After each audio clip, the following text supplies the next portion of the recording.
and welcome to another edition of BoozWA. It might sound French, but we're 100% Pacific Northwest. We talk wine, beer, and all things wet in Washington. Here's your hosts.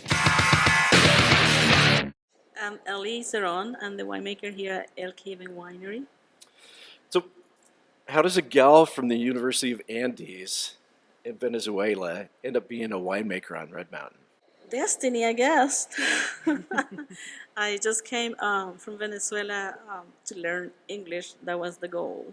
And then to learn more about the oil and gas industry and get better at it before I would go back to my homeland and practice what I studied in refineries. That was the goal. So, how does having that chemistry background, how does that help you become a better winemaker? Having that background, it really helps understand in how to troubleshoot situation. Doesn't matter what kind of grapes you use.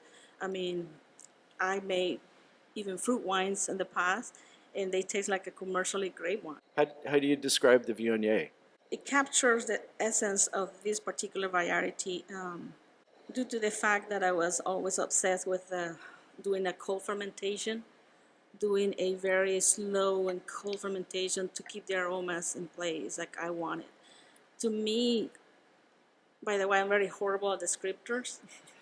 To me, I'm just enjoying the aromas and having great memories and saying, I love it, I like it. Does this have what I wanted to have? Or no, or not quite there yet.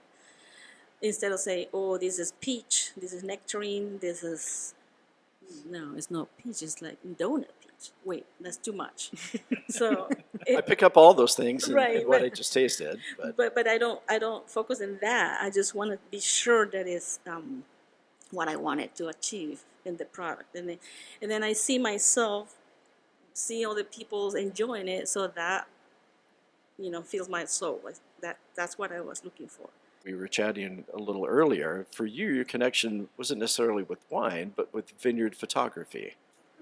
Right. Well, photography is one of my hobbies, and then I love taking pictures of a lot of sounds crazy, but the tendrils and the vineyards, in the way that they hug each other, and sometimes when you don't, canopy management right, and then they start like hugging each other from one road to the next one, and I just enjoy taking pictures of everything that happens. All the animals and all the beautiful things that happen in the vineyard, blue eggs, the birds, the animals, the snakes, everything. It's like I'm taking pictures of everything. And then being in the vineyard makes me so happy. The more I travel around from my previous job, I was just taking pictures of all the vineyards that I could in the country. And it was just awesome. Also, I want to know kind of the origin of Ellie Vineyard and how that factors into what you have here. Not a lot of people think about Worley, Idaho as wine Right. country. Yes, Worley, Idaho has a beautiful weather. The altitude is about 2,600 feet. Riesling grows amazingly there. It's beautiful. I made a dry Riesling last year, and everybody loves the fact that it's dry. People at the beginning don't want to even try because they don't like sweet wines. And trust me, it's not sweet. Try it, and that Riesling grew really, really good in Worley, Idaho. I love that vineyard. When was the first time that you had wine? And did you have any inkling that it would become such an enormous part of your life? I wish I could lie about this, but I won't. It's funny. My first wine experience was this huge basket, a big bottle of Lambrusco from Italy with a basket, and we were like, I think I was 18 years old or something, like 19 in college, and it was so bad the next day. Oh, It was horrible. I got a little too much of it. After that, I said, no more wine for me. That was horrible, as you can imagine. But no, that went away. So my routine wine experience was with a wine from Chile. Concha y Toro, Frontera, that kind of. It's, they make good wine in Chile. During the college time, I spent most of my time with in the food lab. And so I was more inclined in the cheese making. So in fact, I study a lot of that cheese part of it. That's not a bad thing to get into if you're going to get into wine eventually. I heard they go good together. Oh yes, yeah, I make cheese too. you Oh, In fact, I did an internship in my hometown, which college was on the west side, the mountains, cold. But my hometown was in the rainforest, with, it's hot all the time. And that's when they were making this famous cheese. It's like a mozzarella type of cheese. So the people in the west side wanted to try that. And then I had to make it in the lab, obviously. But the internship was in my hometown where I grew up. That's where they make it best. So I did that over there. So people, seriously, Ellie, you couldn't find something easier to do than that. It's like, hey, I need to graduate, right? So I'm making the cheese. But yes, I did those two things in my hometown, the cheese and then the stainless steel, because that was also an industry in hometown. But yes, it's, You're a little bit of everything. Yeah, Renaissance woman. What inspires you to make these things sort of romantic in taste, I guess? It's romantic, but it's also a friendship thing too. Because sometimes, the romance goes away too quickly for me. Friendship is not. So I would rather make it both. But when I say about make it passionate like that, is I guess it's my passion with the wine. But when I get my friends and my husband and everybody to make it so enjoyable, like I want people to taste the wine with passion. It is a beautiful thing. It's something that carries memories of pruning, of harvesting, of getting all messy when you're crushing. Carries all that stuff in a group, not just me as a person I'm gonna make wine up, but everything that went into making that wine. That's what I found the passion of it. So therefore, I want people to enjoy, more people to enjoy, everybody to, in a way that is simple. So sometimes I realize there's so much of like fanciness and like over the top, and then make people like nervous about it. Like I don't know how to describe that. So it shouldn't be that way, and that's what I'm wanted to make it fun and people be happy and passionate about enjoying the wine itself. Doesn't matter what kind. That's what I'm looking forward to. that's one of your initiatives as Yes. as a winemaker and a grape grower, is to involve more people Yes. and to really reach out to the Hispanic community. Explain a little bit more about that. I remember the days what I was mentioning to you earlier about us being in college having this wine from Chile, and it was fun back there. Even we were not studying wine or not doing anything, but it was very different how it is here. Like, take it too serious sometimes. And over there we're not that serious, but we were like, having fun and enjoying the wine in without, like I said, without descriptors, without looking at the color. We were not even we didn't have a clue how to do it properly or whatever, but it was fun. So I think I'm trying to bring that back. Yes, look at the color, use the basic, but like few seconds doing that, and then taste it, enjoy it, and then just go back to our conversation. And I want the Hispanic people, that is people that I know, to have that enjoyment of wine and in a very relaxed way. And especially if I do it in my first language, was Spanish, then I'll make it easier. So as far as the interaction and engagement with the Hispanic community, the whole industry in our country is really trying to grapple with how we make things more approachable to a more wide range of people. How are you going to do that? Yes, on the last couple of years, I've been attending the Unify in Sacramento, and they keep saying that we're gonna do it. I said, well, find somebody do it. And I'm not saying that I'm the first one or anything like that. I'm just saying that because it's easier for me to speak in Spanish, then I'm gonna do it because it's just natural to me. But as soon as my tasting room is completed, I'll be creating little parties, and even if I had to dance salsa to motivate them, I don't care. But it's easy. That's easy too. So I'm just gonna do what's easier for me and make people to come to my place and learn about wine. Whatever it takes, it's gonna be fun. So let's start with, we're on Red Mountain. Let's start with Cabernet Sauvignon. So tell me a little bit about the grapes and the story of that cab that you got here. Cab. Those are 4,500 vines. Are my 5-year-old babies. Clone A, like I said, single vineyard. That's it. That's all I got there. I'm very happy about my little vineyard. So you made this wine for Miles, but it's with your grapes. Yes, this is basically the wine for both brands. Okay. Yeah, single vineyard. Okay. And yes, I'm looking forward to my bottling time is coming up soon. And yes, there's a lot of good things coming up for Zeron Vineyards. What sort of things are happening in the vineyard around here And El at El Caben, Caben? Yeah. El Caben has 12 acres. Design the vineyard is 3 acres of Syrah, 3 of Merlot, 3 of Cabernet Sauvignon, Clone 8 also, and 1 acre of Cabernet and 1 Malbec, and the last 1 acre is Marcelin. So you're probably gonna get tired of telling the story about the Marcelin. So, but can you tell it? Marcelin. So when designing this vineyard for Mr. Jackson here, I said I would love to incorporate a grape that it would be heat resistant, high heat resistant. Cabernet Sauvignon is the father, and then the Grenache is the mother of this grape. So it's high resistant and is disease resistant as well.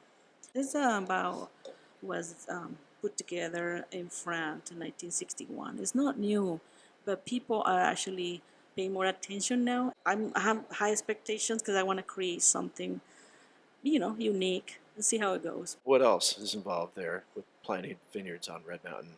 Well, the wind goes to our favor because obviously we're getting thicker skin in the berries, which is beautiful for our tannies and the reds. The idea is to have all these varieties making the best reds possible from Red Mountain. At the same time, we're going to be doing the white from the grapes that grows in Worley, in the Vineyard Worley, and so we probably will have the best of both worlds. I'm excited about offering nice whites here. And as far as reds, they're still like recently planted, but 3-4 years from now, I'm looking forward to put together some nice blends and varietal wines also. These are delicious. You like it? Yeah, they're all very clean wines. No malolactic fermentation, no oak for the Chardonnay, and it's really crispy too and it's fruity. Well, obviously, it's not because he doesn't want to spend money on wood, because we're surrounded. The whole place is just Brand new oak. opulent. There's lots of brand new wood here. But that's just his preference. Is he wants a approachable, fresh, Right. fruit-forward style. Yes. Yeah. Yes, we got the oak, plenty of oak for the reds. Yeah. With the Cabernet, I did something different as well. I have this Cabernet in neutral barrels. So what I did is ordered Lenga inserts and added to my barrels, which is like, it's no oak. There's another wood called Lenga, which is the trees in Patagonia in Chile. So those are the inserts that you add to any neutral barrels, and it gives it this nutmeg taste. It's delicious. It changes, the profile by not using oak, but different wood and neutral. So It's so cool to have this like South American influence as opposed to a European influence in wines. Yeah, it is. It's really, really neat. Yeah. I'm open to all the possibilities. I'm very open-minded. I like using my tools that are available to me, so I like experimenting with different things. And then it's other family involvements in your projects and your winemaking in your life? There's going to be more involvement because I brought my brothers to the United States recently, a few months ago, and there's going to be involvement in the absorbing the culture of this country, as well as learning about the wine in Spanish. So they will be my guinea pigs when it comes to to tell me what you think. How do you pronounce this? How do you say this? What are you looking for? It's like that. It's going to be a family project, but also it's going to help me to educate my community when it comes to that. But one of my brothers really helped me with the pruning. So basically we were like shoulder to shoulder pruning the vineyard together, and that was amazing. It was a family thing at that moment. I'm glad I have that. Yes. Spirits is also part of what's being done here. Yes, we did a nice batch of vodka last year. It was amazing. We did it out of white wine, and it was pretty good. And yes, he's constantly improving the technique, but I think it already started with the bourbon. But we're going to be working on that in the future. Amber will probably be looking your address up for that. I already have. It's a good thing you called this BoozWA. Yeah. We're branching out. It's definitely not just wine. So Yes. I think one more. You've been really kind about having the focus beyond Elkaven Winery, but it's also a little bit more about your own project. The Zeron Vineyards, I wanted to keep it small as it is, as a single vineyard. But I want to keep improving and learning about the viticultural techniques to make it better and better. Because the building is next to the vineyard, I want to, to make it welcome to everybody and, do parties and have fun and do like churrasco styles outside with a piece of meat, the dancing part of it. I wanted to make it family oriented, like small but welcoming. Well, as we get this going along down the road, we're gonna come hit your vineyard Oh, and see yes. what you got going on there. Anytime. We want the party. So. Yes. Do you find yourself as an example of somebody who can do anything they set their heart to? People don't realize the power they have within themselves to create not everything in their someone's destiny, but I think if you put your heart and your mind to it, it's always possible to get it done. I think sometimes we get too distracted in other things and forget what you really want in life. Life is too short to be worrying about how bad your job is. If your job is horrible, just quit. Do something different. Life puts you in a bad situation. It's not like if you get lemons, make lemonade. No. You can just try to figure out, plant some grapes and make wine. I'm not going to make lemonade, And it's stubborn like that. I put my mind to it, and it takes me a while to get to that point, but I think it can be done. I'm very grateful to be in this country. I've been using every tool, every resource given to me, either by chance or by destiny or by working hard to make things happen. If you do have passion for something, painting, cooking, whatever it is, all the hiccups and all the things that happen, because bad things happen to you, but you gotta get up again and try again and again and again until it gets done. The idea is just to make your day happy at work and then home. It's possible. Your dreams can come true, but you gotta put your heart to it. Yes. Amen. On that one. Did you That's it? have any more questions? I couldn't top that. That's perfect.